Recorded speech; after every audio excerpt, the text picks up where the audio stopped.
Hello అండి, hi అందరికీ నమస్తే. Welcome to kitchen and children channel. ఈరోజు middle class housewife weight లాస్లో 24th డే అండి.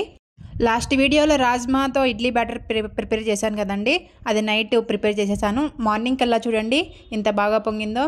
నార్మల్ దోశ పిండి అయితే నాకు అస్సలు పొంగదండి. మిల్లెట్స్ దోశ పిండి, మిల్లెట్స్ ఇడ్లీ పిండి అయితే చాలా చక్కగా పొంగుతుందండి. ఎందుకో మరి నాకే తెలియదు అనమాట.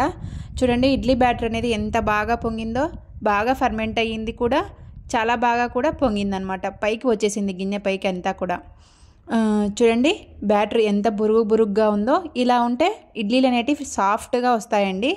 ఇడ్లీ బ్యాటర్ అనేది అంతా బాగా కలుపుకున్న తర్వాత నేను సగం పక్కకు తీసి పెట్టుకున్నానండి. హాఫ్ అంటే అన్ని ఇడ్లీలు ఒకే రోజు వేసుకోం కదా, మనం ఒక ప్యాకెట్ అంతా ఇడ్లీ పిండి కలిపాం కాబట్టి హాఫ్ తీసేసి హాఫ్ కలుపుకుంటున్నాను అనమాట ఇడ్లీల కోసం. ఆ రోజు ఇందులో రుచికి సరిపడా సాల్ట్ని వేసుకొని అందులో 1/2 టేబుల్ స్పూన్ వంట సోడాని వేసుకోవాలండి.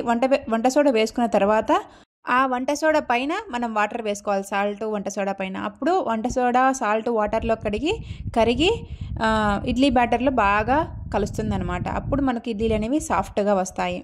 గట్టిగా కూడా ఉండవండి. ఇలా కలుపుకుంటే ఇడ్లీలు అనేవి చాలా చాలా సాఫ్ట్గా వస్తాయి, తినేటప్పుడు మెతువుగా ఉంటాయి అన్నమాట.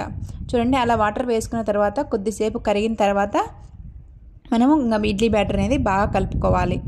ఇంకా ఇడ్లీ బ్యాటర్ అనేది ప్రిపేర్ అయిపోయింది.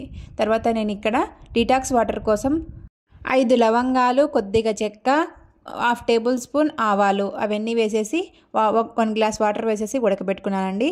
ఇలా ఆవాలతో కూడా డీటాక్స్ వాటర్ అనేది మనం ప్రిపేర్ చేసుకోవచ్చండి. మెంతులు, ఆవాలు, జీలకర్ర, చెక్క, లవంగ ఇవన్నీ కూడా మన హెల్త్కి చాలా మంచిదండి. ఇక్కడ ఇడ్లీలు కూడా పెట్టేశానండి. ఇడ్లీలు కూడా ప్రిపేర్ అయిపోయినాయి. పొద్దున్నే మార్నింగే ఇంకా పిల్లలు స్కూల్కి వెళ్తారు కదా, వాళ్ళ కోసమని ఇడ్లీలు పెట్టేశాను. తర్వాత నేను ఇక్కడ డీటాక్స్ వాటర్ అనేది కలుపుకుంటున్నాను అనమాట. ఇంకా డీటాక్స్ వాటర్ కొద్దిగా గోరువెచ్చగా ఉన్నప్పుడైతే చాలా చాలా బాగుంటుందండి. ఇంకా ఈ డీటాక్స్ వాటర్లో 1/2 నిమ్మ చెక్కని పిండేసుకొని ఇంకా తాగేయడం అనమాట. డీటాక్స్ వాటర్ అనేది 7:30 ఆ లోపల తాగితే మనకు చాలా బాగుంటుందండి. తర్వాత నేను ఇక్కడ లంచ్లోకి ప్రిపేర్ చేసుకోవడానికి ఆకులన్నీ కూడా ముందుగా నానబెట్టుకుంటున్నాను. ఇలా ముందుగా నానబెట్టుకోవడం వల్ల వాటిలో వాటర్ పట్టేసి కాస్త కల్లుప్పును వేసేసి ముందుగా నానబెట్టుకుంటే వాటిలో ఉండే క్రిములన్నీ కూడా చనిపోతాయండి. మనం టిఫిన్ తిన్న గిన్నెలన్నీ వాష్ చేసుకునే లోపల మనకు అవి నానిపోతాయి, వాటిలో ఉండే క్రిములు కూడా చనిపోతాయండి. తర్వాత నేను ఇక్కడ ఇడ్లీలు చేసా అని చెప్పాను కదా, ఇడ్లీలు పెట్టుకుంటున్నాను. నేను ఇప్పుడు అందరు తిన్న తర్వాత తింటున్నానండి. చూడండి ఇడ్లీలు అనేవి ఎంత సాఫ్ట్గా వచ్చాయో. చూడండి ఎంత సాఫ్ట్గా, ఎంత మెతువుగా బాగా పొంగినాయి కదండి ఇడ్లీలు కూడా. మనం మిల్లెట్స్ కలిపామన్న ఫీలింగ్ అస్సలు ఈ ఇడ్లీలు తిన్నప్పుడు అస్సలు రాదండి. నార్మల్ ఇడ్లీలు ఎలా ఉంటాయో అలానే ఉంటాయి. ఇంకా నేను 4 ఇడ్లీలు తిన్నాను అనమాట. 4 ఇడ్లీలు చట్నీ పైన అవిసె గింజల పొడి చల్లుకున్నానండి. ఈ అవిసె గింజల పొడి ఇంట్లోనే ప్రిపేర్ చేసుకున్నాను. చాలా చాలా బాగుంటుందండి ఇడ్లీలలో కానీ, దోశలోకి కానీ, పెసరట్లోకి కానీ. మసాలా పెసరట్లోకి అయితే చాలా బాగుంటుంది. ఇంకా టిఫిన్ ఫినిష్ చేసుకున్న తర్వాత ఇక్కడ లంచ్ ప్రిపేర్ చేసుకోవడానికి పప్పును కుక్కర్లో వేసానండి. విజిల్ కూడా వచ్చేసింది. తర్వాత రైస్ కూడా నానబెట్టేశాను. తర్వాత నేను ఇక్కడ ఆయిల్ వేసేసి కొద్దిగా వడియాలు వేయించుతున్నానండి, పిల్లలు వడియాలు కావాలంటుంటే. ఈ వడియాలు వేయించిన బాండీలోనే మళ్ళీ ఆకును తాలింపు పెడతానండి. మళ్ళీ 2 సార్లు ఎందుకనేసి వడియాలు వేయించేసిన తర్వాత అంటే కొద్దిగా ఆయిల్ పక్కన ఎక్కువ ఉంటే తీసి పెట్టేసి వాటిలోనే ఆకు కూడా తాలింపు పెట్టేస్తాను. ఇక్కడ పప్పు కూడా తర్వాత వేసేసాను, అది కూడా ప్రిపేర్ అయిపోయింది. తర్వాత నేను ఇక్కడ ఆయిల్ కూడా వేడైంది. ఆయిల్లో నేను కొన్ని వడియాలు వేసుకుంటూ ఈ వడియాలని వేయించుకుంటున్నాను అనమాట. ఈ వడియాలు అనేది చాలా బాగుంటాయండి. ఈ వడియాలలో కొన్ని నార్మల్వి, కొన్ని చక్రాల్లాగా ఉండే వడియాలు, తర్వాత కొన్ని ఫుడ్ కలర్ కలిపిన వడియాలండి. ఇంకా ఇవన్నీ కూడా నేను ఇక్కడ వేపుతున్నాను. ఈ పప్పు తాలింపు పెడితే ఖచ్చితంగా ఏవో ఒకటి ఉండాలని నలుచుకోవడానికి. అందుకు నేను ఎప్పుడన్నా ఇలా వడియాలు అవన్నీ వేపుతూ ఉంటానన్నమాట. ఎక్కువగా వడియాలు వేపుతూ ఉంటానులేండి. వడియాలు అనేది పిల్లలు కూడా ఇష్టంగా తింటారనేసి ఎక్కువగా వడియాలు వేపుతూ ఉంటానన్నమాట.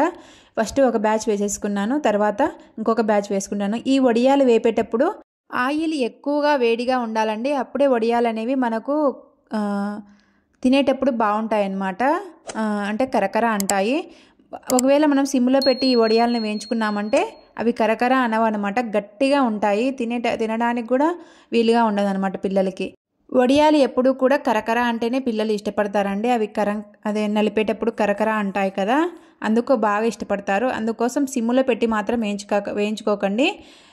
ఆయిల్ ఎప్పుడు కూడా వేడిగా ఉండాలి. ఎక్కువ వేడిగా ఉంటే వడియాలు అనేవి వేపడానికి కూడా బాగా వస్తాయి, తొందరగా కూడా పని అవుతుందన్నమాట. మనం అంటే అట్లా వేసి అలా తీయడమే కదా, బాగా వేగిపోతాయి అనమాట, మాడిపోకుండా. అది అయితే మాడిపోకుండా చూసుకుంటే బాగుంటాయండి వడియాలు. తర్వాత నేను ఇక్కడ 2 బ్యాచ్లు కూడా వేసేసి ఇంకా వడియాలు అనేవి పక్కన తీసి పెట్టేసుకుంటున్నాను. మీలో ఎంతమంది ఈ వడియాలను పప్పులో నంచుకోవడానికి వేయించుకుంటుంటారండి? ఆల్మోస్ట్ అందరూ నలుచుకుంటూ ఉంటారులేండి. కింద కామెంట్లో చెప్పండి. వీడియో నచ్చితే లైక్, షేర్, సబ్స్క్రైబ్ చేసుకోండి. మా ఛానల్ని ఆదరించండి. ఇక్కడ నేను వడియాలన్నీ కూడా వేపేసుకున్నానండి. తర్వాత అదే ఆయిల్లో కొద్దిగా ఆయిల్ పక్కన తీసి పెట్టేసుకొని, ఇంకా వేడిగా ఉంటుంది కదండి ఆయిల్, మనము వేడి చేయాల్సిన అవసరం లేదు. దాంట్లోనే 1 టేబుల్ స్పూన్ ఆవాలు, 2 ఒట్టిమిరపకాయలను ఇలా తుంపి వేసేసుకొని కొద్దిసేపు వేయించుకొని ఇంకా మనం వాటిలో సిరియాకు తాలింపు పెట్టేసుకోవాలి. నేను ఇక్కడ ఆ తాలింపు కోసం సిరియాకును తీసుకున్నాను అనమాట. సిరియాకు కానీ పాలాకు పెసరపప్పు ఫ్రై కూడా చాలా బాగుంటుందండి.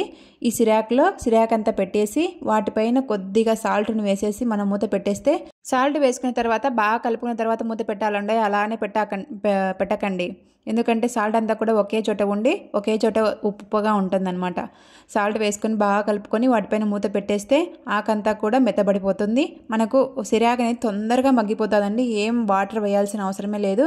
వాటిలో ఉండే వాటర్తోనే మనకు సిరియాకు తాలింపు అనేది రెడీ అయిపోతుంది. చూడండి, నేను అంతా బాగా కలుపుకొని ఇంకా మూత పెట్టేస్తున్నాను. ఇంకా 5 లేదా 10 నిమిషాల్లో ఈ సిరియాకు తాలింపు అనేది రెడీ అయిపోతుంది. చూడండి, 5 లేదా 10 నిమిషాలకు అంతా కూడా కిందికి వెళ్ళిపోయింది. చాలా మెత్తబడిపోయింది ఆకంతా కూడా. ఈ సిరియాకు తాలింపు చాలా టేస్టీగా ఉంటుందండి. సిరియాకులో చాలా విటమిన్స్, మినరల్స్, అలాగే పిండి పదార్థాలు, మన బాడీకి కావాల్సిన విటమిన్స్ అన్నీ కూడా ఎక్కువగా ఉంటాయి అని చెప్తూ ఉంటారండి. వీక్లీ 2 టైమ్స్ ఇలా మా ఇంట్లో సిరియాకు తాలింపు అనేది ఉంటుందండి. ముఖ్యంగా డయాబెటీస్ ఉన్న వాళ్ళకైతే ఈ సిరియాకు తాలింపు చాలా బాగుంటుంది. హెల్త్ కూడా చాలా బాగుంటుందని సిరియాకు తాలింపు తీసుకోవడం వల్ల వాళ్ళు, డయాబెటీస్ ఉన్న వాళ్ళు. తర్వాత ఆకంతా కూడా మెత్తబడిపోయిన తర్వాత నేను ఇక్కడ కొబ్బరి పొడిని చల్లుతున్నాను. కొబ్బరి, తెల్లవాయలు, కారం పొడి వేసి మిక్సీ పట్టినటువంటి కొబ్బరి పొడిని చల్లుతున్నాను. 2 టేబుల్ స్పూన్ కొబ్బరి పొడి అయితే సరిపోతుంది.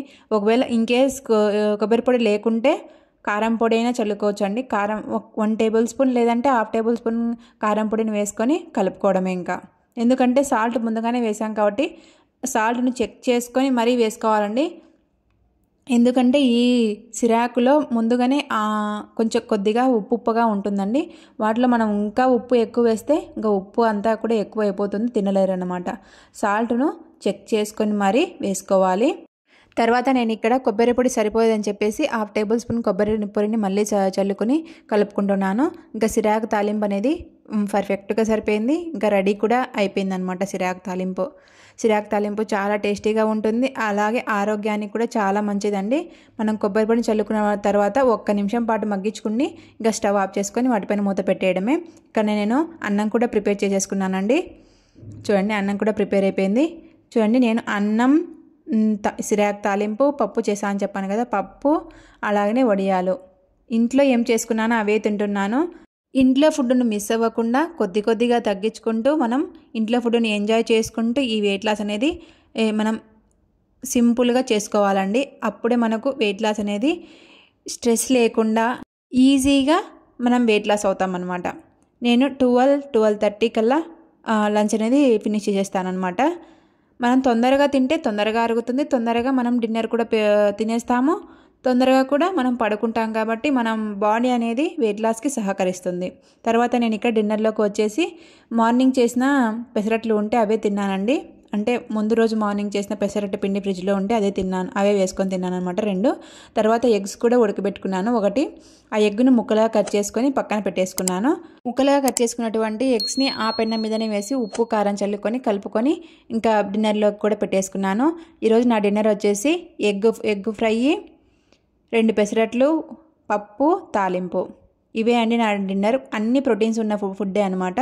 ఎక్కడ కూడా కార్బోహైడ్రేట్స్ లేవన్నమాట. వీడియో నచ్చితే లైక్, షేర్, సబ్స్క్రైబ్ చేసుకోండి. మా ఛానల్ని ఆదరించండి. ఇలా మంచి